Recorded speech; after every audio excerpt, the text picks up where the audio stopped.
नमस्कार। आज हम बात करेंगे भारतीय परंपरा के जो सनातन परंपरा है उसमें महिलाओं के बारे में, क्योंकि अक्सर ऐसे आरोप लगते हैं कि हिंदू धर्म या सनातन परंपरा में महिलाओं को दबाया गया, उनके हक नहीं दिए गए या उनका महत्व उस तरीके से नहीं है। इस बारे में हमारे साथ बातचीत करने के लिए हैं डॉक्टर मधुसूदन उपाध्याय जी। और जब हम महिलाओं के बारे में बात करेंगे तो इनसे समझेंगे किस तरीके से देवियों के महत्व हैं, या फिर एक अलग से हमने सीरीज के लिए चर्चा की है पंच कन्याओं को लेके। तो सबसे पहले मधुसूदन जी, आपका स्वागत है और आप बताएं ये पंच नमस्कार। कन्याएं कौन हैं, क्या है इसका क्या संदर्भ है। ये contrary to public opinion, contrary to जो पूरी दुनिया हमारे बारे में सोचती, या जिस तरह से भारत को पोर्ट्रे किया गया विदेशियों के सामने, तो उनको लगता है कि हम कोई ऑपरेसर सोसाइटी हैं जिन्होंने महिलाओं को बड़ा दबा करके रखा है, जबकि ऐसा नहीं है।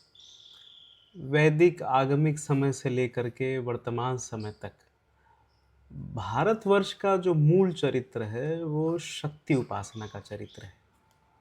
संसार में कोई सभ्यता पैट्रियार्कल हो सकती है, भारतीय सभ्यता वह मातृशक्ति के सम्मुख नतमस्तक है। हाँ, यह अवश्य है कि सामाजिक रूप से या किसी एक विशेष कालखंड में महिलाओं के साथ पुरुष वर्ग का जो व्यवहार रहा है वह थोड़ा अमानवीय या थोड़ा अतिरेकवादी रहा है, ऐसा हो सकता है, परंतु ऐसा नहीं है कि वो हमारा मूल चरित्र हो। आप देखें, अपाला, घोषा, गार्गी, मैत्रेयी, ज्ञान परंपरा में हमने इनको ऋषिकाएं कहा।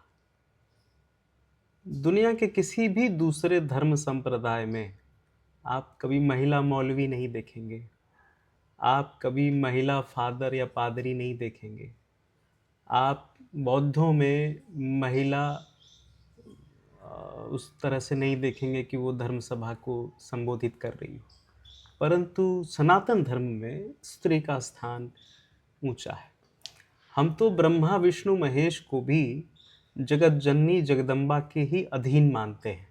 और मैं कोई सुनी सुनाई बात नहीं कह रहा हूँ, जो शास्त्रोक्त है, जो हमारे ग्रंथ चिल्ला चिल्ला करके कहते हैं, वो बात कह रहा हूँ। अब यह जो दो महान काव्य हमारे सामने हैं, संपूर्ण विश्व को यह भारतीयों की अद्भुत देन है, महाभारत और रामायण। महाभारत जिसमें द्वापर युग के मनुष्य, उस मनुष्य की उसके क्या युद्ध हैं, किन मोर्चों पर वो मनुष्य का मन लड़ रहा है, इसकी चिंता है। और रामायण वो त्रेता युगीन महाकाव्य है। त्रेता युग का मनुष्य किन दुश्चिंताओं में घिरा हुआ है, उसका चरित्र कैसा है, ऐसा रामायण में दिखाया गया है। महाभारत और रामायण आप ऐसा समझें कि ये भारतीय आर्ष रक्त की जो वाहिनी है वो महाभारत और रामायण है। महाभारत के बारे में तो स्वयं व्यास का वचन है कि जो कहीं भी होगा वो यहाँ पर है, और जो यहाँ नहीं है वो कहीं नहीं है। संसार के किसी भी कालखंड, किसी भी कुल जाति भाषा क्षेत्र संप्रदाय में जन्मे हुए मनुष्य के मन की जो भी व्यग्रताएं चिंताएं समस्याएं हो सकती हैं, उसका कोई न कोई प्रतिरूप, कोई न कोई चरित्र उसको प्रतिबिंबित करता हुआ महाभारत में मिल जाता है। दुर्योधन से लेके कर्ण तक, सात्यकी से लेके अर्जुन तक, वो मनुष्य के मन की तमाम अवस्थाएं। ठीक वैसे ही जो रामायण है, एक आदर्श परिवार को कैसे चलना चाहिए, शत्रु के साथ भी कैसे व्यवहार होना चाहिए, मनुष्य की श्रेष्ठतम उच्चतम मर्यादाएं क्या हो सकती हैं, यह रामायण में कवियों ने दिखाया है। इसीलिए हम भगवान राम को मर्यादा पुरुषोत्तम कहते हैं। भारतीय चिंतन और भारतीय मनीषा रामायण और महाभारत के इन पात्रों के साथ अपने आप को एकाकार मानती समझती देखती आई है।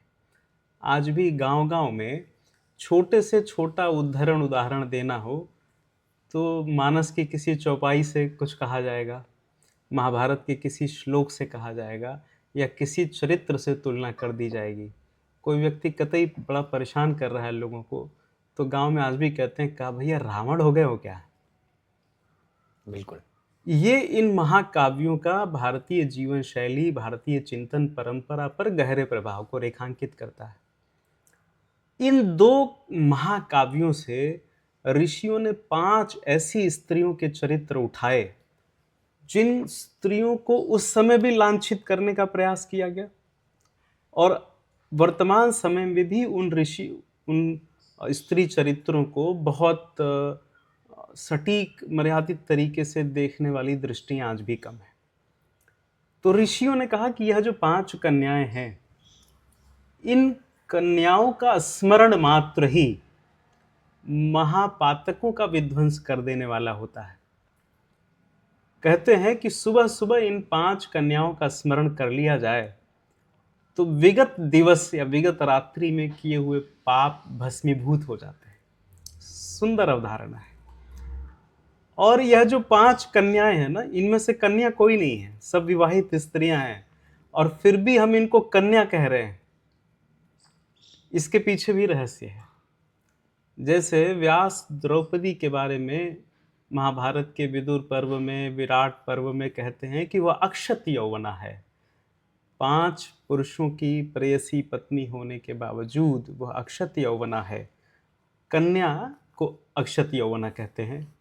जिस कन्या का विवाह हो गया अब वो स्त्री हो गई, अब वो कन्या नहीं कही जाएगी। परंतु द्रौपदी, कुंती, तारा, मंदोदरी, यह 5 जो कन्याएं हैं, यह स्त्री होते भी इनको कन्या कह रहे हैं। क्यों? जैसे पुरुषों के लिए कहा जाता है कि अगर कोई सद्गृहस्थ केवल अपनी पत्नी से ही मन, वाणी, कर्म से अनुरक्त है तो वह ब्रह्मचारी है, और कई बार तो स्मृतिकारों ने कहा कि वह ब्रह्मचारियों से भी श्रेष्ठ है। ठीक वैसे ही अगर कोई स्त्री व्यभिचारिणी नहीं है, मन, कर्म और वचन से केवल अपने पति को प्राप्त है, तो ऐसे में उसको भी अक्षत यौवना, कन्या कहा शास्त्रकारों ने। अब सवाल ये है कि यही 5 क्यों? आप पार्वती को चुन सकते थे, उनसे श्रेष्ठतर चरित्र क्या होगा? बिल्कुल। जगत जननी जगदम्बा हैं। आप लोपामुद्रा को चुन सकते थे, आप सत्यभामा को चुन सकते थे, आप रुक्मिणी को चुन सकते थे। आप इनको ही क्यों चुन रहे हैं? और ऐसे चरित्रों को चुन रहे हैं जिन पर दूर से कोई ना कोई दाग दिखाई देता है जब दूर से देखते हैं। अब जैसे द्रौपदी को लिया जाए, द्रौपदी और सीता, यह 2 चरित्र मेरी दृष्टि में भारतवर्ष में कुलांगना, पवित्रा नारियों का सर्वोत्कृष्ट उदाहरण। और मैं तो यह बार बार कहता हूं कि जो लोग भगवान नाम स्मरण में विश्वास करते हैं, राम से कहीं अधिक सीताराम नाम का प्रभाव है, ऐसी मेरी मान्यता भी है और मैंने कहीं कहीं पुस्तकों में भी पढ़ा हुआ है। ठीक है, तो वो जो स्त्री है वो किसी समय केवमैन को पसंद करती थी। शरीर पे घने बाल हो, कतई शक्तिशाली हो, हिंसक जानवरों से भिड़ सके, अपने बच्चों की सुरक्षा के लिए मुश्किल से मुश्किल समय में भी फूड लेके आ सके। जैसे अभी का वक्त है, सिलेंडर क्राइसिस है, तो ऐसा पहलवान 2-4 सिलेंडर लूट के ले आ सके, ऐसे को स्त्री पसंद करती है। ठीक है, इसके मूल में आप जाओगे तो देखोगे कि वास्तविक शक्ति, और वास्तविक शक्ति क्या है? सृजन की शक्ति। सृजन के अलावा जितनी भी शक्तियां होती हैं ना, वो सर्जना शक्ति से तो छोटी ही होती हैं। जैसे किसी ने कोई पेंटिंग बनाई, उसकी शक्ति बड़ी है, कोई उसकी रखवाली कर रहा है, उसकी शक्ति छोटी है। तो सर्जना की शक्ति किसके पास है? स्त्री के पास है। तो स्त्री तो पहले ही परम शक्तिशाली है। और हमारे देश में हम कन्या पूजन करते हैं, हम स्त्री को देवी का अवतार मानते हैं। हाँ, कुछ बेवकूफ़ लोग हर समय हर सोसाइटी में रहते हैं, उन्होंने स्त्रियों के साथ गलत व्यवहार किया, अत्याचार किए, एब्यूजिव तरीके अपनाए, इसको एडमिट करता हूँ। लेकिन इसका अर्थ यह नहीं कि यह हमारा मूल चरित्र है। ट्रेन में पर्स चोरी हो जाती है, मकानों में सेंध मार लिया जाता है, परंतु क्या वह हमारा राष्ट्रीय चरित्र हो जाएगा? नहीं। वैसे ही स्त्रियों के साथ दुर्व्यवहार की घटनाएं आती रहती हैं, आज भी आती हैं, पहले भी थीं, लेकिन वह हमारा मूल चरित्र नहीं है। हमारा मूल चरित्र उपासना का है। हम स्त्री को देवी मानते हैं। हम अब देखिए ना, जितने भी शक्ति के डिपार्टमेंट हैं, वो धन का डिपार्टमेंट लक्ष्मी जी के पास है, ज्ञान का डिपार्टमेंट सरस्वती जी के पास है, संहार शक्ति का डिपार्टमेंट काली महाकाली के पास है, सौंदर्य का डिपार्टमेंट ललिता महात्रिपुर सुंदरी के पास है, वाक का डिपार्टमेंट वो बगलामुखी के पास है। पुरुष देवताओं के पास तो कुछ है नहीं, वो तो बेचारे आज्ञा पालन कर रहे हैं। तो हमारा मूल चरित्र स्त्री की उपासना का है, उसके दैवीय गुणों को मानने का है। स्त्री के साथ दुर्व्यवहार यह हमारा मूल चरित्र नहीं। अगर मैं द्रौपदी से बात को शुरू करूं तो एक सामान्य जो कहानी है कि द्रौपदी का जन्म जो है वो जो है जब जो है धृष्टद्युम्न के लिए जब यज्ञ कर रहे थे उससे पहले जो है ये पुत्री हुई, क्योंकि जो है उन्हें धृतराष्ट्र से बदला लेना था। तो ये कहानी क्या है और इनके जन्म की कहानी अगर आप बताएं। बहुत सुंदर। देखिए, जितने भी देवियों के अवतार होते हैं, इस एक बड़े महनीय तत्व को हम समझते हुए चलें। पुरुष देवताओं के अवतार जब होते हैं तो उनको वास्तविक माता पिता की आवश्यकता पड़ती है। यह प्रतीक एक तरह से पुरुषों की सर्जना शक्ति में कम योगदान को भी रेखांकित करता है। पुरुष देवता जन्म लेगा तो उसे वास्तविक माता पिता की आवश्यकता है, और गर्भ और भ्रूण की भी आवश्यकता पड़ सकती है। परंतु जितनी बार मातृशक्तियों का अवतार होता है तो वो पंच महाभूतों में से ही कहीं से एक से प्रकट होती हैं। जैसे द्रौपदी अग्निकुंड से प्रकट हुई, सीता धरती से, वो भूमि से, भूमिजा है वो भूमि से उत्पन्न हुई, पार्वती पर्वत की उपत्यका से उत्पन्न हुई। ऐसा जी, वायु तत्व से कोई देवी उत्पन्न होगी, कोई जल से उत्पन्न होगी, है ना। जैसे बगलामुखी हरिद्रा सरोवर के जलकुंड से प्रकट हुई हैं, शारदा वो जलकुंड में है, खीर भवानी वो जलकुंड में है, कामाख्या वो योनिशिला में है। अब ये जो द्रौपदी है ना, ये धृतराष्ट्र का झगड़ा नहीं है, यह झगड़ा दो मित्रों का है, द्रुपद और द्रोणाचार्य। ध्रुपद और द्रौपदी। तो द्रोणाचार्य वो आचार्य हैं।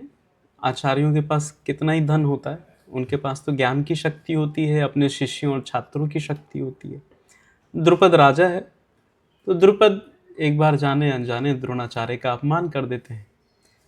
और द्रोणाचार्य के पास जब छात्र शक्ति बढ़ती है, अर्जुन जैसे योग्य छात्र योग्य शिष्य उनके पास आते हैं, तो द्रोणाचार्य अपना बदला लेते हैं।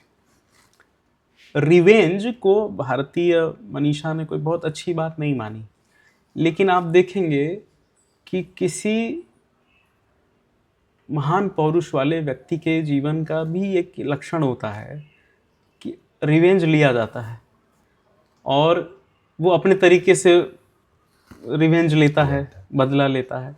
और मुझे ये बार बार लगता है कि बदला ले लिया जाना चाहिए, नहीं तो वो लेने के लिए दोबारा जन्म लेना पड़ेगा। महाभारत की कथा में अगर वो अम्बा और अम्बालिका हाँ, तो वो दोबारा जन्म ना हो तो इसी जन्म में भूल चूक लेनी देनी वो कर लेनी चाहिए। तो द्रोणाचार्य अपना बदला लेते हैं, वो अर्जुन कर्ण आदि अपने शिष्यों के साथ जाते हैं और द्रुपद को बंदी बना लाते हैं।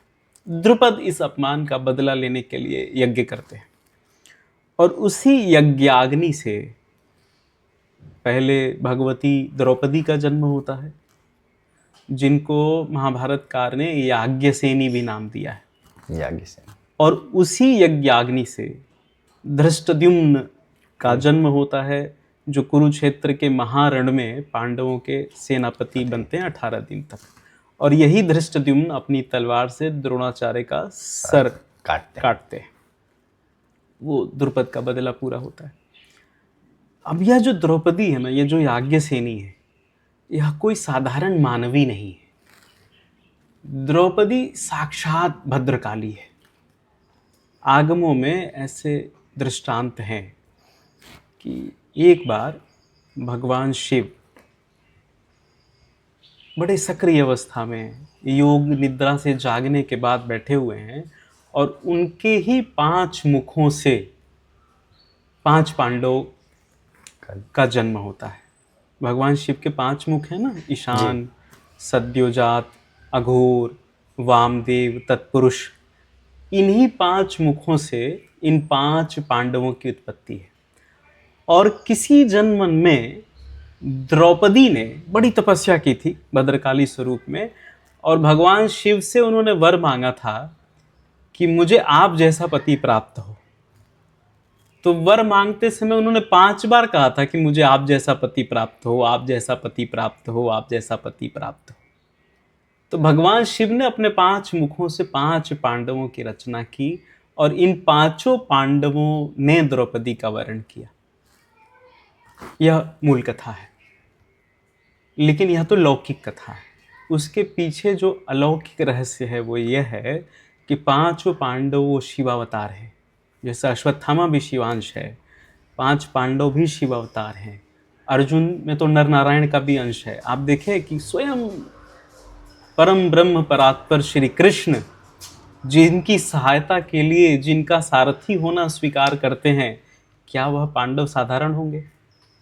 ऐसे महाराज युधिष्ठिर जिनका रथ का पहिया जमीन से 4 अंगुल ऊपर चलता है, क्या ऐसे महाराज युधिष्ठिर साधारण होंगे?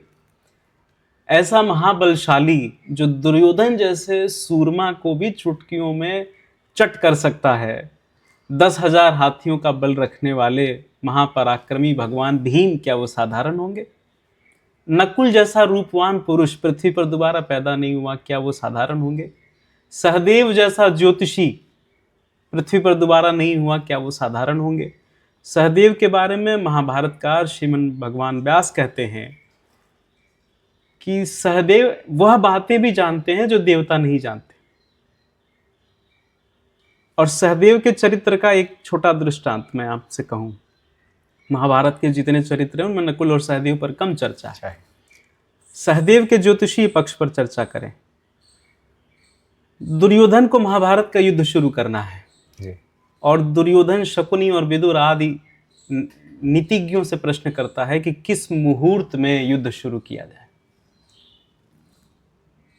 तो विदुर सलाह देते हैं कि सहदेव से अच्छा बढ़िया मुहूर्त विज्ञानी इस समय पृथ्वी पर नहीं है। तो सहदेव जब ब्रह्म मुहूर्त में उठते हैं, संध्या आदि करते हैं, उस समय तुम जाओ उनसे प्रश्न करना। और जब ज्योतिषी के पास जाना तो कुछ कंद मूल फल मिष्ठान वस्त्र ले करके जाना। दुर्योधन वैसा ही करता है और सहदेव से प्रश्न करता है कि मैं पांडवों के विरुद्ध महाभारत ठान रहा हूं, कब निकालूं सेना। अब ज्योतिषी का असमंजस देखिए, इन्हीं के खिलाफ युद्ध करना है। लेकिन सहदेव अपने ज्योतिर्विज्ञान धर्म का पालन करते हैं। वो दुर्योधन को सही सलाह देते हैं। वो कहते हैं कि विंदक नाम के मुहूर्त में अगर कौरव सेना प्रस्थान करे तो वह अवश्य विजयी होगी। और फिर पांडवों के खेमे में जहाँ भगवान श्री कृष्ण बैठे हैं, आकर के सहदेव बताते हैं कि मैंने दुर्योधन को शुभ मुहूर्त बता दिया। श्री कृष्ण कहते हैं बहुत बढ़िया किया भाई, अपने ही हार का रास्ता बता रहे हो। भगवान श्री कृष्ण विंदक मुहूर्त के ठीक पहले माया से, योग माया का आश्रय लेकर के छद्म अमावस्या का निर्माण करते हैं। और उस छद्म अमावस्या को देख करके कुरुवंश के जितने ज्योतिषी हैं वो मुहूर्त की गणना करने में भ्रम का शिकार हो जाते हैं। 4 घंटा पहले ही सेना चल देती है और फिर कुरुवंश का नाश होता है। ऐसा सहदेव है, ऐसे नकुल है। पांडवों जितनी तीर्थ यात्रा ज्ञात इतिहास में भगवान बलराम के अतिरिक्त किसी ने नहीं की। ऐसे पांडवों की परम प्रिया भार्या होने का गौरव प्राप्त है द्रौपदी को। यहाँ पे भी एक और प्रश्न मैं आपसे जानना चाहूँगा। ये बताया जाता है कि द्रौपदी श्री कृष्ण की बहन भी थी, मित्र सखा थी, बहन थी। वो कैसा रिश्ता था, किस तरीके से ये बहन, इसको भी अगर आप साथ साथ बताते कि इस पर बहुत लिखा गया है। इस पर पौराणिकों ने, मंत्रज्ञों ने, साहित्यकारों ने भी बहुत लिखा है। आप कभी अवसर लगे तो पढ़िएगा। एक छोटा सा उपन्यास है, भटको नहीं धनंजय। वो धर्मवीर भारती को अपना भाई मानती थी, उन्होंने लिखा है। उसमें द्रौपदी और अर्जुन के मन के बारे में है, और कृष्ण के साथ जो द्रौपदी का संबंध है उसके बारे में है। भटको नहीं धनंजय, ये उस लघु उपन्यास का नाम है। द्रौपदी के साथ जो कृष्ण का संबंध है वो अनूठा है। प्रेम में एक ऐसी अवस्था आती है जब वो सभी तरह के उपमेय, उपमानों, संबंध करणों से ऊपर चला जाता है। द्रौपदी कृष्ण की सखी भी है, बहन भी है, मित्र भी है, सहचरी भी है, प्राणवल्लभा भी है, सब कुछ है। ठीक वैसे ही श्री कृष्ण भी भगवती द्रौपदी के लिए सब कुछ है। और जब रहस्य में उतरेंगे, तत्व में उतरेंगे, तो तत्वतः कृष्ण और द्रौपदी एक ही है। जैसे मैंने अभी कहा कि द्रौपदी भद्रकाली स्वयं, शास्त्र कहते हैं कृष्णस्तु कालिका स्वयं। तो दोनों एक ही हैं, दोनों में कोई तत्वतः तो भेद बचा ही नहीं, दोनों भद्रकाली ही हैं। तो वहां पर पुरुष स्त्री ढूंढना यह हमारी मूर्खता है। और चेतना के उस स्तर पर विराजमान चरित्र, वो जो कुछ करते हैं उसको मानवीय दृष्टि से देख पाना बड़ा कठिन खेल है। तो कृष्ण और कृष्णा का जो संबंध है वो बड़ा अमानवीय है। अमानवीय मतलब मानवेतर है ना जी। अमानुषिक है। और उसके कई स्तर हैं। वो बहन भी हैं, वो प्रेमी भी हैं, वो मित्र भी हैं, वो सहृदय भी हैं, वो एक दूसरे से सहानुभूति भी रखते हैं। कई जगह वो प्रतियोगिता भी करते हुए दिखाई देते हैं। महाभारत बहुस्तरीय है। एक नायक की दृष्टि से जब महाभारत को देखेंगे तो लगेगा कि यही इस महाकाव्य का महानायक है। कहीं कृष्ण महानायक प्रतीत होंगे, कहीं अर्जुन महानायक प्रतीत होगा, कहीं भीष्म, कहीं द्रौपदी, कहीं कुंती। दुर्योधन भी छोटा मोटा नायक है अपनी दृष्टि में। कर्ण एक नायक है। आप रश्मिरथी या उनका शिवाजी सावंत का उपन्यास पढ़ेंगे तो लगेगा कर्ण ही महानायक है। परंतु द्रौपदी का जो चरित्र है महाभारत में, दृष्टांत द्रौपदी को छोटे मिले हैं, फुटेज कम मिला है, परंतु जितना है वो चाहे राजसूय यज्ञ हो, या वो चाहे पांडवों का अज्ञातवास हो, या अक्षय पात्र की कथा हो। द्रौपदी कितना अद्भुत चरित्र है कि अक्षय पात्र की स्वामिनी है और अक्षत यौवना है। ज्योतिष की दृष्टि में कुंडली में जहां सूर्य होता है वहां से चौथे भाव को अक्षय पात्र कहते हैं। अच्छा। द्रौपदी जो है वो साक्षात सूर्यांश भी है। सूर्य और अग्नि एक ही तत्व है। तो जो अग्नि से प्रदीप्त है, अग्नि से जिसका उत्स हुआ है, वह और सूर्य एक ही अंश हैं। तो प्रकारांतर से यह कथा, कर्ण वाली कथा कि वो सूर्य पुत्र है, उससे भी इसका एक गहरा कनेक्शन है। हम लोग अलग से द्रौपदी इस विषय पर एक चर्चा कर लेंगे। तो अभी मैं आपसे वो समझना चाह रहा था कि लौकिक दृष्टि में किस रिश्ते से द्रौपदी और कृष्ण भाई बहन लगते थे, क्योंकि जो है ये बार बार मुंह बोला रिश्ता। अच्छा। उनमें कोई ऐसा ब्लड रिलेशन सीधा सीधा नहीं है। घूम घूम के तो दुनिया का हर व्यक्ति एक दूसरे से कनेक्टेड निकलेगा। कृष्ण और द्रौपदी, उनमें कोई रक्त संबंध नहीं है, वो मुंह बोला संबंध है। और आप देखें कि भगवान के वस्त्र अवतार की जो कथा है, भगवान ने स्वयं को वस्त्र में परिवर्तित कर लिया द्रौपदी की पुकार पर जी। और युद्ध समाप्त होने के बाद सात्यकी से एक जगह भगवान कृष्ण ने स्वयं कहा है, युद्ध समाप्ति के बाद नहीं, जब घटोत्कच का वध हुआ उसके बाद भगवान कृष्ण अपने परम मित्र सात्यकी से बात करते हुए कहते हैं कि अर्जुन के लिए ये घटोत्कच तो क्या 1000 बलिदान करवा सकता हूँ। सात्यकी प्रश्न करते हैं कि आप चाहते तो घटोत्कच की भी रक्षा हो सकती थी। बोले अर्जुन के लिए एक घटोत्कच नहीं, 1000 घटोत्कच।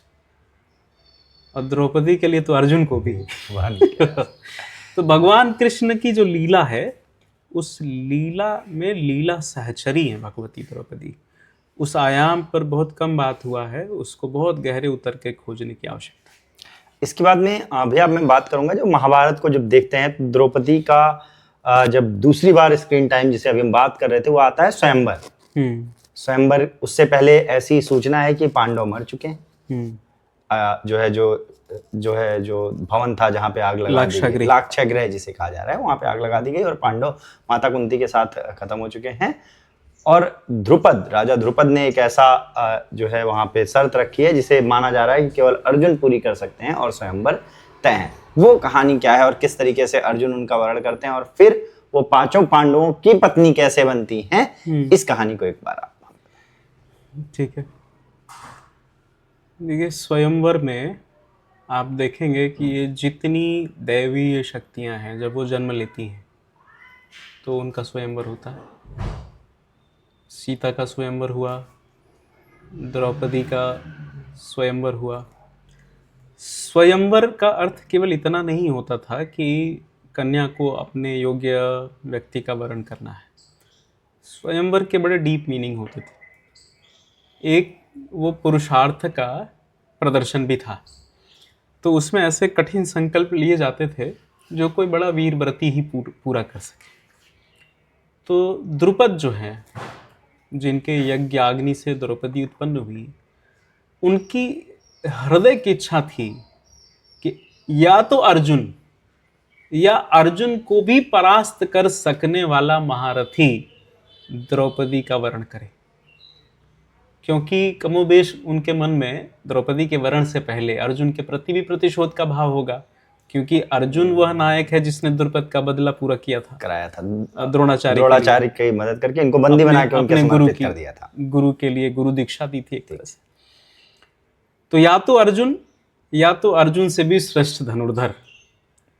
तो अब उस प्रतियोगिता की शर्त ऐसी रखी गई कि उसी कैलिबर का आदमी उसको तोड़ सके। जैसे नीट का एग्जाम है तो नीट का कैलिबर है, ये कैलिबर वाला ही आदमी नीट का एग्जाम निकाल सकता है। तो मछली घूम रही है। अब ये जो मछली है ना, ये ज्योतिष की दृष्टि में मीन राशि है और भारतीय ज्ञान परंपरा में यह काम का भी प्रतीक है। कन्या उसे मिलेगी जो मछली को मार देगा। बंग देश आदि में आज भी ऐसा कई जगह चलन है कि आपने किसी कन्या को मछली दी और अगर कन्या ने उसको स्वीकार कर लिया, इसका मतलब कि आपका प्रेम प्रस्ताव स्वीकार हो गया है। तो मछली है और मछली की आंख को भेदना है, और अर्जुन तो पहले से ही आंखें ही भेद रहे थे, चिड़िया की आंख से लेकर के मछली की आंख तक। और वो मछली भी ऐसे नहीं कि मछली को देख के मार दिया, मछली घूम रही है, मछली की आंख में मारना है और मछली घूम रही है चक्र में। और वो चक्र में भी सीधे मछली को नहीं देखना है, नीचे खौलता हुआ तेल का कड़ाहा है और उस तेल के कड़ाहे में थोड़ी देर के लिए प्रतिबिंब बनेगा, अब थोड़ी देर में खत्म हो जाएगा, और उसमें भी मछली घूम रही। कड़ाहे में देखना है, ऊपर मारना है। और वो धनुष भी उठाना भी आसान नहीं, उसकी प्रत्यंचा कठिन है। तो अब वो अर्जुन या अर्जुन सरीखा ही कोई व्यक्ति कर सकता है। कि महाभारत में और रामायण में भी एक साथ दसियों बीसियों सैकड़ों कथाएं अंतः संश्लिष्ट चलती हैं। एक नायक का प्रकटीकरण दूसरे नायक का अवसान हो सकता है। जैसे रामायण की कथा है कि भगवान राम धनुष लेकर के आते हैं और भगवान परशुराम उनको अपना धनुष देते हैं। तो यह एक बिंबात्मक है, यह एक मेटाफर है। इसका अर्थ ये हुआ कि एक अवतार ने दूसरे अवतार को पहचान लिया और हैंडओवर कर दिया, और चार्ज हैंडओवर कर दिया। आज से आप एचओडी, हम जा रहे हैं तपस्या करने।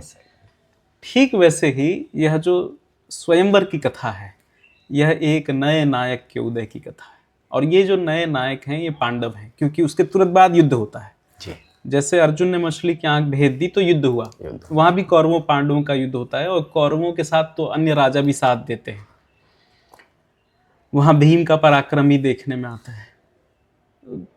महाभारत में हल्का संकेत है और बाद में किंवदंतियां और दंत कथाएं कि कुंती जो है वो कहती है पांचों भाई आपस में बांट लो, है ना, जो दान में लेकर आए हो जी।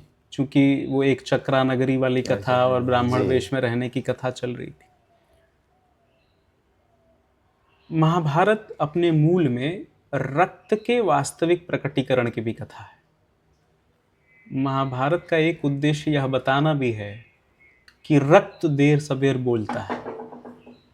कर्ण झूठ बोल करके परशुराम का शिष्यत्व प्राप्त करता है और एक दिन उसका रक्त बोल उठता है।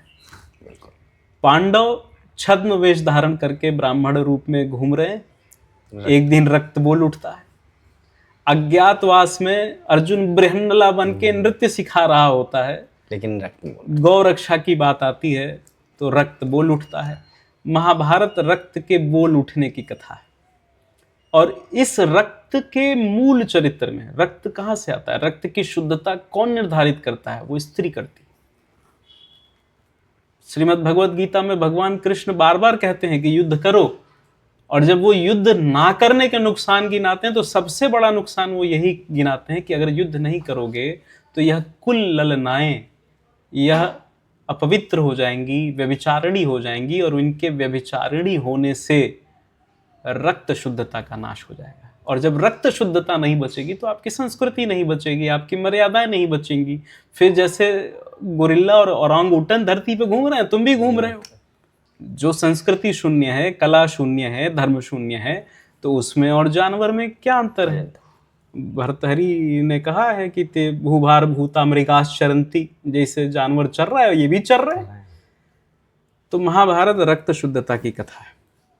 द्रौपदी, कुंती जैसी आर्य नारियां वो इस शुद्धता की गारंटी है। तो वो जब ऐसा होता है कि अर्जुन इनको जीत के ले जाते हैं, स्वयंवर जीतते हैं, भीम वहाँ पे युद्ध करने के लिए रुकते हैं, अर्जुन द्रौपदी को लेके माता कुंती के पास जाते हैं। और जो लोक कथा है जो महाभारत बी आर चोपड़ा जी ने बनाई, उसमें भी जो दिखाया गया कि जाते हैं और कहते हैं माता देखिए मैं कितनी सुंदर भिक्षा लाया हूँ। और कुंती चूंकि पहले से ऐसा था कि जब भी भिक्षा आती थी तो वो नियमित एक चीज कहती थी कि आपस में बांट लो, और वो कह देती हैं, और इसके बाद में आपस में वहाँ पे विवाद शुरू होता है। फिर कृष्ण आते हैं, तो ऐसा कृष्ण क्या समझाते हैं कि द्रौपदी या सामान्य भावना में ये पांच वहां पर नारद और व्यास भी आते हैं। अच्छा। और वह द्रौपदी को, कुंती को, अर्जुन आदि पांडवों को द्रौपदी के पूर्व जन्मों की कथा सुनाते हैं। और वह यह कथा भी सुनाते हैं कि किसी जन्म में द्रौपदी ने भगवान शिव से उन जैसा पति पाने की इच्छा की थी, और 5 बार कहा था कि आप जैसा पति मिले, आप जैसा पति मिले तो इनको तुम 5 पांडवों पति रूप में प्राप्त हो गए, है ना। कुछ धर्मज्ञ ऐसा भी कहते हैं कि उनका पाणी ग्रहण केवल युधिष्ठिर के साथ हुआ था। महाभारत की दृष्टि में यह कोई सही बात नहीं है। वह वास्तव में 5 पांडवों की पत्नी थी। अलग अलग कुल, अलग अलग काल में मर्यादाएं बदलती रहती हैं। वह देवताओं की लीला थी। महाभारत और रामायण के चरित्रों की एक खास बात यह है कि सभी देवांश हैं।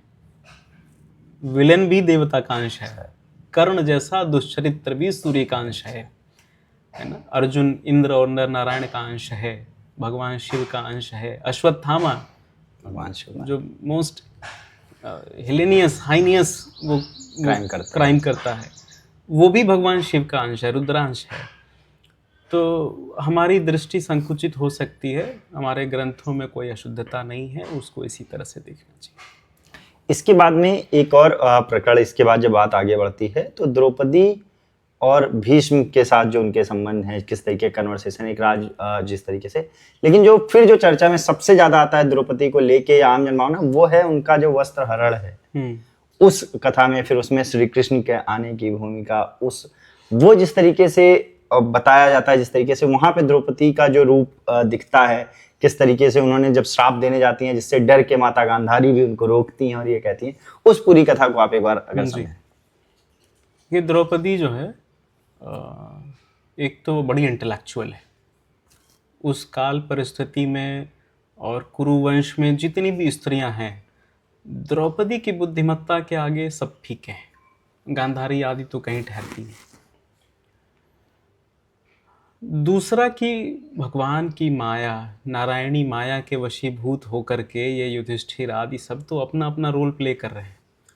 नहीं तो युधिष्ठिर जुआ क्यों खेलता?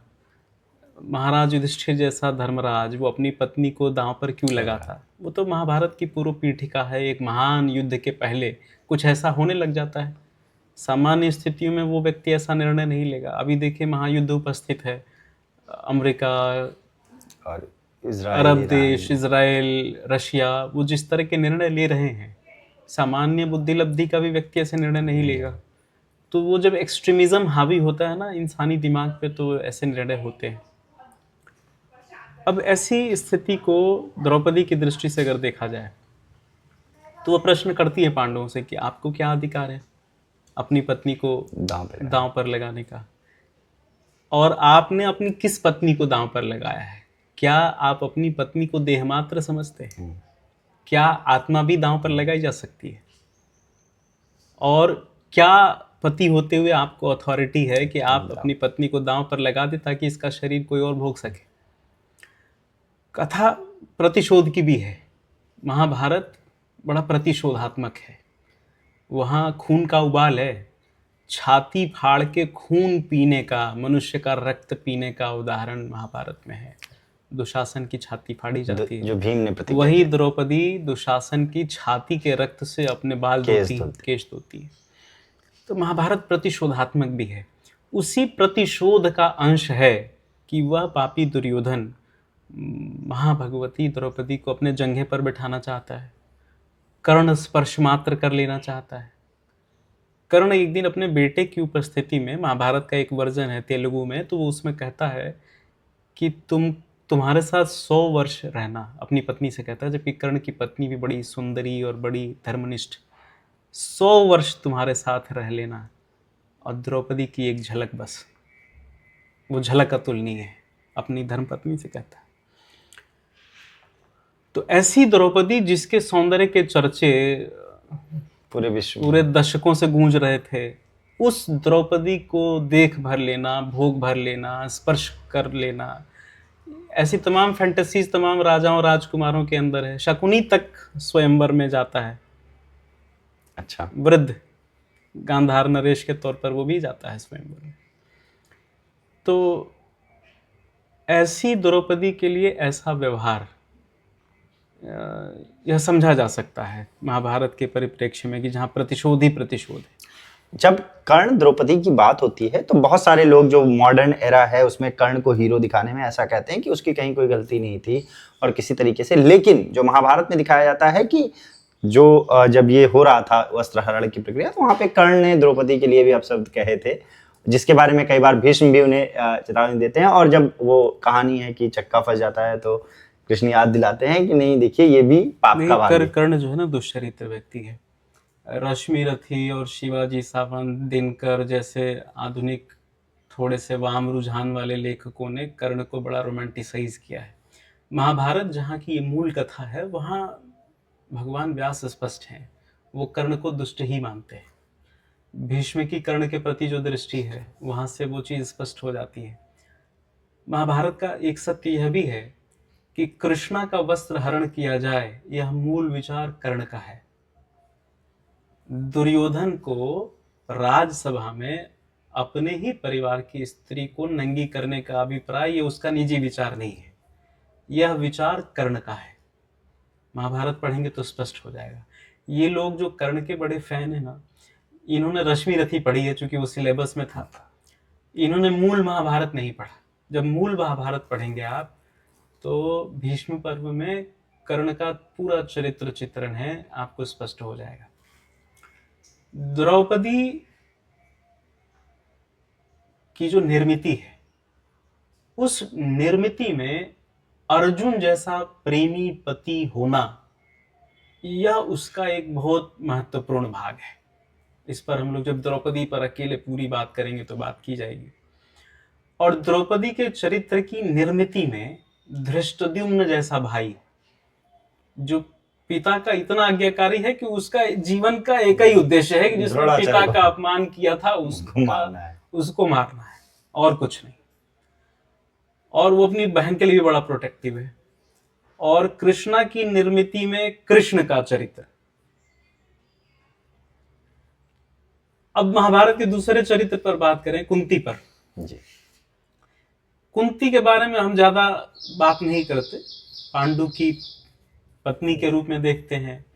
और पांडु के प्रति उनका जो समर्पण है वो इतना है कि वो माद्री को भी स्वीकार करती हैं, पांडु के रोगमय शरीर को भी स्वीकार करती हैं, और राजा पांडु के जाने के बाद वो अपने बच्चों का, चूंकि पांडु और माद्री की मृत्यु एक साथ हो होती है, जाती है।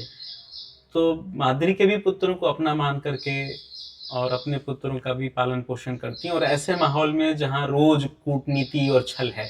एक जगह ये वर्णन आता है कि माता कुंती कहती हैं युधिष्ठिर से कि सबसे ज्यादा ध्यान नकुल का रखना, क्योंकि हाँ, वो जो यक्ष वाला संवाद है, जिसको यक्ष गीता नाम से महाभारत में हम जानते हैं, जहाँ सभी भाई बेहोश हो जाते हैं एक एक करके, और युधिष्ठिर से यक्ष पूछते हैं कि किस भाई को जीवित चाहते हो, तो वो कहते हैं कि मैं नकुल को, जी। क्योंकि कुंती का एक पुत्र मैं जीवित हूँ, मैं चाहता माता हूँ माद्री। माता माद्री का भी एक पुत्र जीवित हो। तो ये न्याय वहां पर दिखाई देता है। दूसरा, कुंती के एक चरित्र की अद्भुत बात मैं आपको बताऊं। अज्ञातवास की एक कहानी है। बिल्कुल। द्रौपदी के 5 पुत्र आते हैं और सुबह स्नान ध्यान करके द्रौपदी का आके प्रणाम करते हैं। तो द्रौपदी अपने पुत्रों का आशीर्वाद दे रही होती हैं, वही पुत्र जिनका वध अश्वत्थामा बाद में कर देते हैं कि यशस्वी हो, अपने पिता के समान शूरवीर हो, धर्मज्ञ हो, विद्वान हो। कुंती दूर चावल में वो निकाल रही है कंकड़, और वो सुन रही है, तो माता कुंती कहती है, द्रौपदी क्या गलत सलत आशीर्वाद दे रही हो, जगत में पृथ्वी पर एक ही आशीर्वाद है। बोले क्या माता, मैंने कुछ गलती कर दी? बोले हाँ, गलती कर रही हो। अर्जुन से बड़ा योद्धा कौन है? भीम से शूरवीर कौन है? युधिष्ठिर से धर्मज्ञ कौन है? नकुल सहदेव से नीतिज्ञ और सुंदर कौन है? परंतु देखो आज वन वन में भटक रहे। तो एक ही आशीर्वाद होता है कि भाग्यशाली हो जाओ। महाभारतकार ने बहुत सुंदर उक्ति कही है, भाग्यम फलति सर्वदा न च विद्या न पौरुषम। संसार में भी देखते हैं, कॉलेज का चेयरमैन है अनपढ़, 1000 पीएचडी किए हुए लोग उसके यहाँ पढ़ा रहे, भाग्यवान की जय जय है। तो बच्चों के लिए सर्वश्रेष्ठ आशीर्वाद है कि भाग्यशाली हो जाओ। कुंती का जीवन के प्रति जो दृष्टिकोण है, जो नजरिया है, जो नीति है, वो यहां से इस कथा से कितनी स्पष्ट होती हुई चलती है। और एक और कथा को देखें, महाभारत का युद्ध समाप्त हो गया, तो कुंती अपने पुत्रों के साथ हस्तिनापुर का राज भोगने के लिए नहीं रुकती है। धृतराष्ट्र साथ वन चली जाती और गांधारी वन जाते हैं, तो वो उनके साथ वन चली जाती है, और युधिष्ठिर को यह कहकर चली जाती हैं कि जब धृतराष्ट्र और गांधारी की मृत्यु हो तो कुरुवंश के तुम ज्येष्ठ और श्रेष्ठ पुत्र हो, अपने पिता से भी बढ़कर के इनका श्राद्ध करना। और महाराज युधिष्ठिर भगवान धृतराष्ट्र का श्राद्ध न भूतो न भविष्यति जैसे करते। मुझे लगता है महाभारत में जिस तरीके की स्थिति हुई, कुंती ऐसी इकलौती कैरेक्टर थी जो सबसे ज्यादा वन में रही, क्योंकि जब लाक्षागृह हुआ उसके बाद भी पांडवों के साथ जब वो छुपके घूमी, वन में घूमी, जब जो है महाभारत का युद्ध खत्म हो गया उनके साथ वो वन में गई, जब पांडव अज्ञातवास में थे तब वो विदुर के साथ कुटिया में रही। उन्होंने राजमहल का सुख तो कभी उस तरीके से भोगा ही नहीं जितनी अगर कुंती के जीवन को देखेंगे ना, तो आप पाएंगे कि वो spiritually one of the most blessed characters in the Mahabharata है। युवावस्था में जब वो छोटी कन्या थी, उस समय एक बार कुंती के घर भगवान दुर्वासा स्वयं आए, और दुर्वासा ऋषि वो रुद्रावतार हैं, शिव के अवतार हैं। आप कल्पना करें कि भगवान शिव किसी के घर आए और उन्होंने कुंती को अद्भुत वरदान दिया। वैसा वरदान इतिहास में न किसी को मिला था, न बाद में किसी को मिला। उन्होंने कहा कि तुम जिस देवता को पुकारोगी उसको आना पड़ेगा, ऐसा वरदान, कन्या रहते हुए। और यह कुंती भगवान कृष्ण की बुआ है, जिनका भतीजा ही परम ब्रह्म है। कितनी बड़ी ब्लेसिंग है। स्पिरिचुअल ब्लेसिंग्स के साथ कई बार फिजिकल वर्ल्ड में ना कुछ प्रॉब्लम्स भी देखने में आती हैं, जो स्पिरिचुअली बहुत ब्लेसेड होते हैं, उनको भौतिक जीवन में कुछ समस्या आपको नजर आएगा दूर से कि कुछ समस्या है, उसको समस्या नहीं है, आपको नजर आएगा। तो कुंती के जीवन में भी ऐसा है। दूसरी बड़ी ब्लेसिंग देखिए, सूर्य को पुकारा तो कर्ण, इंद्र को पुकारा तो अर्जुन, धर्म को पुकारा तो युधिष्ठिर, वायु को पुकारा तो भीम। और ये सब नॉन बायोलॉजिकल है, बायोलॉजिकल होते हुए नॉन बायोलॉजिकल है। पांडु के लिए समर्पण देखिए, किसी और स्त्री में आ सकती है, ठीक जाइए, मैं आपकी सहयोगी हूँ। माद्री को अपनी बहन जैसा, माद्री के पुत्रों को अपने पुत्रों जैसा, कितना बड़ा विशाल हृदय होगा कुंती का। और वह कुंती जिनको कुरु वंश ने कभी साम्राज्ञी होने का मान नहीं दिया, गांधारी साम्राज्ञी है, कुंती वनवासिनी है। और मैं तो कहता हूं कि जीवन में एक न एक बार वनवास का सुख ले लेना चाहिए सबको। भगवान राम जब तक अयोध्या में हैं तब तक वो युवराज है, भगवान नहीं है। और वनवास होता है और जब वन से लौट के आते हैं तब युवराज राम, महाराजा धीराज, मर्यादा पुरुषोत्तम भगवान श्री राम। कृष्ण छोड़ते हैं अपना कंफर्ट जोन, द्वारका पहुंचते हैं, अब वो महायोगेश्वर श्री कृष्ण है, यहां तो बालक है। तो एक बार अपना घर, एक बार अपना कंफर्ट जोन, एक बार वनवास पहुंचना चाहिए। अब इस बातचीत को हम और आगे बढ़ाएं। आज जो हम बात कर रहे हैं वो सिर्फ एक, जिसे कहें, प्रस्तावना सामयिक है। हम इसके बाद पंचकन्याओं पे एक विस्तृत चर्चा करेंगे। अभी आपसे जब आशीर्वाद की बात हो रही थी तो मेरे मन में आ रहा था कि हम एक अलग से चर्चा करें, आशीर्वाद और प्रतिज्ञा। महाभारत को इस संदर्भ से केवल देखें कि किसने, आशीर्वादों ने क्या किया, कितनी प्रतिज्ञाओं ने महाभारत को किस तरीके से जोड़ा। तो अब इस चर्चा को मैं आपसे बस इस एक कंक्लूजन के साथ कि आने वाले एपिसोड्स में हम किन किन कैरेक्टर्स पे बात करेंगे अलग अलग तरीके से, और उनके सभी रूपों को किस तरीके से देखेंगे, उसका सार अगर आप बताएं तो। बहुत सुंदर है। आप देखिए, 2 कैरेक्टर्स पे हमने थोड़ा बहुत बात की, बाकी के जो 3 कैरेक्टर्स हैं उनको भी थोड़ा थोड़ा स्पर्श करते हुए चलते हैं। एक बड़ा महत्वपूर्ण कैरेक्टर है अहिल्या जी। यह जो अहिल्या है, गौतम ऋषि की पत्नी है, देवराज इंद्र तक आसक्त है। कितनी सुंदर होंगी, कितनी पवित्र होंगी, कल्पना किया जा सकता है। वह इंद्र जिसके यहाँ उर्वशी, रंभा, तिलोत्तमा नृत्य करती हैं, वह पृथ्वी की एक सामान्य ऋषि पत्नी पर क्यों ही आसक्त होगा। कितनी सुंदर होंगी, कितनी पवित्र होंगी, उनको देख करके इंद्र के मन में कामाग्नि जल जाए। और आप कल्पना करें कि कोई शिला हो सकता है क्या, शिला नारी हो सकती है क्या? नहीं। शिला हो जाना वो एक मेटाफर है। उस अपमान से, उस इंद्र के अपवित्र स्पर्श से वह संवेदनाहीन हो गई, वह संवेदन शून्य हो गई, वह जड़वत हो गई। यही शिला होना है। जैसे कभी कभी जब बहुत कष्ट किसी के ऊपर पड़ता है तो आदमी कहता है कि पत्थर हो गए, वही पत्थर है, ऐसा नहीं कि वो कोई स्टोन हो गई। और भगवान राम के पवित्र स्पर्श से पुनः उनमें वो भाव, पुनः उनमें वो चेतना। कैसा स्पर्श होगा भगवान राम का, कैसी दृष्टि होगी। एक व्यक्ति रो रहा है, कल्पना करिए, कितना उदास है कि अब आंख से आंसू भी नहीं गिर रहे हैं, और आप जाओ उसको एक बार गले लगा लो, उसको एक बार थोड़ा मान सम्मान दे दो, वो देखो पुनर्जीवित हो जाएगा कि नहीं। यही अहिल्या की कथा है। और वह गौतम ऋषि की पत्नी, वह जो न्याय शास्त्र के प्रणेता है, वाल्मीकि रामायण में भगवान राम का वचन है, गौतम ऋषि उनको मनाने जाते हैं तो बड़े अद्भुत प्रश्न करते हैं। भगवान राम से कहते हैं कि आप क्यों अयोध्या छोड़ के आ गए? तो भगवान राम कहते हैं कि पिता ने वनवास दिया है। कहते हैं वनवास दिया, ये थोड़े कहा है कि अयोध्या से 500 कोस दूर चले जाओ। अयोध्या के बगल में भी तो वन है, ये करतनिया घाट, राम स्नेही घाट, ये सब जंगल ही तो था, यहाँ जंगल में निवास करिए।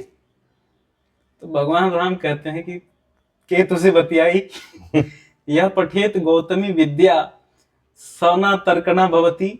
जो गौतमी विद्या पढ़ा हुआ हो उससे तर्क नहीं हो सकता, आप तो स्वयं गौतम है, तो आपसे तर्क कौन करे। तो भगवान राम तक जिनके तर्क के सामने निरुत्तर हैं, ऐसे गौतम ऋषि, न्याय शास्त्र के प्रवर्तक, उनकी पत्नी है अहिल्या। और जो पत्नी होती है ना, ये हमारी शक्ति होती है। जैसे पुरुष की शक्ति उसकी पत्नी है, तो विद्याओं की भी जो मूल उत्स है, जो सर्जना का स्रोत है, वो इन्हीं शक्तियों के पास है। अहिल्या एक ऐसा चरित्र है। एक ऐसा चरित्र मंदोदरी है। कहेंगे राक्षस राज महापतित रावण की पत्नी, वो भी तो पतिता होगी, वो कैसे पवित्र हो सकती है? भारतवर्ष ऐसा नहीं है।